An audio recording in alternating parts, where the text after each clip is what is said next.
y las estelas. Uno de los ejemplos que tenemos a la izquierda, ¿sí? Eso es un tipo de piedra grabada con fines conmemorativos, ¿sí? Entonces, ahí tenemos un relieve con un ejemplo de estela. Y por el otro lado vamos a ver que la escultura exenta, ¿sí? O de bulto redondo, va a tener características que se van a repetir a lo largo de su historia, y es que van a ser esculturas rígidas, frontales, simétricas, van a ser estáticas, siempre van a, nada, esto que les decía recién, van a ser muy rígidas, ¿sí? Ahora vamos a ver algunas de las características que va a tener la escultura antropomorfa, ¿sí? Cuando hablamos de esculturas antropomorfas es porque hay alguna intención de representar una figura humana, que podían ser orantes, o deidades, o reyes, y la escultura zoomorfa, ¿sí? Un tipo de escultura donde se intenta representar figuras animales.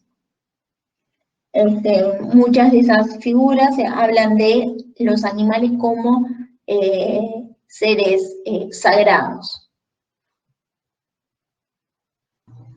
Dentro de lo que es la escultura de relieve, vamos a ver primero los sellos cilíndricos. ¿Qué fueron estos sellos cilíndricos? ¿A qué se le adjudicó tanta importancia? A ver, como vimos en el inicio de estas primeras ciudades, lo que va a aparecer también es la propiedad privada, tanto del ganado como de determinadas propiedades. Entonces, resultaba importante y bastante urgente desarrollar un tipo de elemento para establecer la pertenencia y para identificar la propiedad de cada uno. Entonces, para eso se hizo necesario desarrollar un tipo de documento que demostrara esa autoridad. Y uno de los elementos que se inventaron acá mismo en Mesopotamia fueron los sellos cilíndricos. Esos sellos, la importancia principal radicaba en que era un método a prueba de falsificaciones para sellar documentos y además para demostrar determinada autenticidad. Estos sellos cilíndricos, ¿sí? Eran muy reducidos, alrededor de 3 centímetros, llevaban imágenes que podían ser de animales y podían llevar también letras grabadas en su superficie.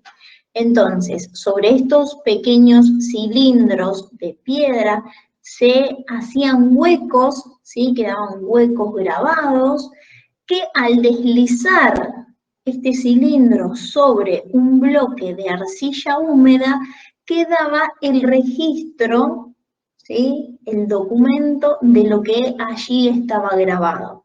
Un ejemplo claro y bien evidente es el que tenemos en la pantalla.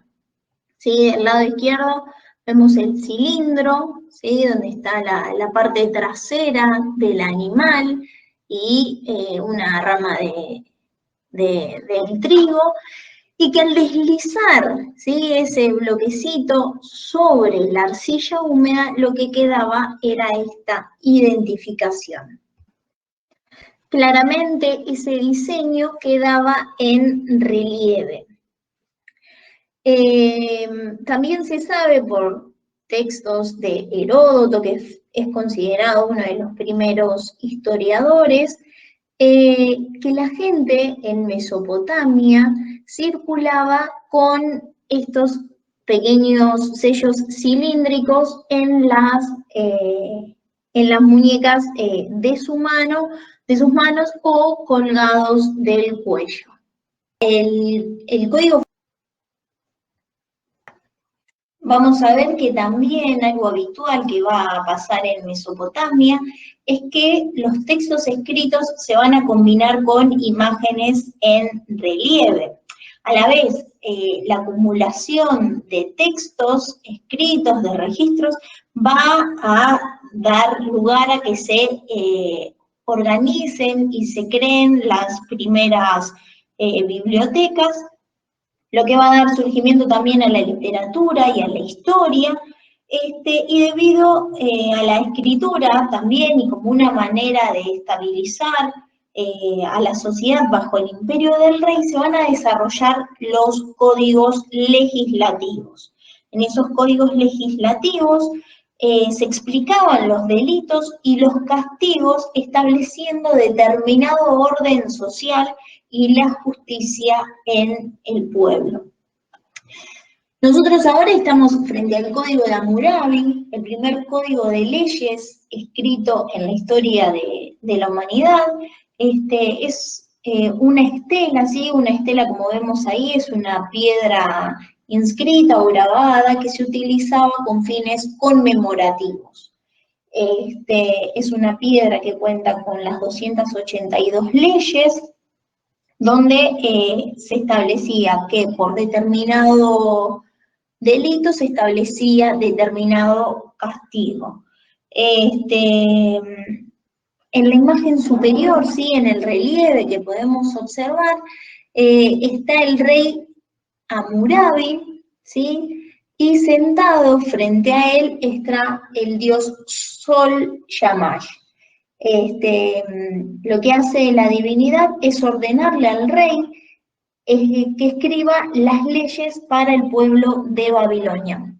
Por eso vemos que con la mano derecha le está entregando algo al rey, ¿sí? El código de leyes en realidad al rey Hammurabi. Ahora estamos frente a otro relieve, ¿sí? Elementos que son sumamente significativos e importantes para conocer y saber acerca de cómo eran estas antiguas culturas. Por un lado vemos al rey, cómo eran esos tocados que utilizaban, la barba, la vegetación, ¿sí? Vemos detrás de las figuras palmeras, vemos a los servidores del rey con instrumentos musicales, ¿sí? Con los elementos con que los sirven. Bueno, muestras sumamente significativas de cómo era la cultura en ese momento. Ahora sí, estamos frente a lo que son las esculturas exentas, o dijimos que su sinónimo, las esculturas de bulto redondo. Vemos por un lado este grupo que se conoce como el grupo de orantes de Telas Márquez, donde se encontraron. Lo que tienen de particular todas estas estatuillas es que están en posición de orantes, ¿sí? Como si estuvieran frente a la divinidad, rezando, ¿sí? Haciendo sus pedidos o sus plegarias, y van a tener algo que se va a repetir, ¿sí? Esta cuestión simétrica, ¿sí? De resolver las esculturas volumétricas, los hombros anchos. Por otro lado, ¿sí? La posición de las manos como grandes, claramente. Se sabe de cómo eran la barba, ¿sí? Si observamos la barba de la escultura que está del lado derecho, ¿sí? Esos rizados, lo mismo con el cabello. Era particular que se los realizara con los ojos bien grandes. Y por otro lado, se puede conocer acerca de la cultura mesopotámica por el tipo de ropa que tienen en estas esculturas. ¿Sí? Estas especies de polleras hechas con lanas de oveja que tenían el nombre de caunaques. En estas imágenes, particularmente lo que es la lana de la oveja está del lado de adentro, pero en otras imágenes es habitual que tallaran sobre la escultura las texturas de la lana.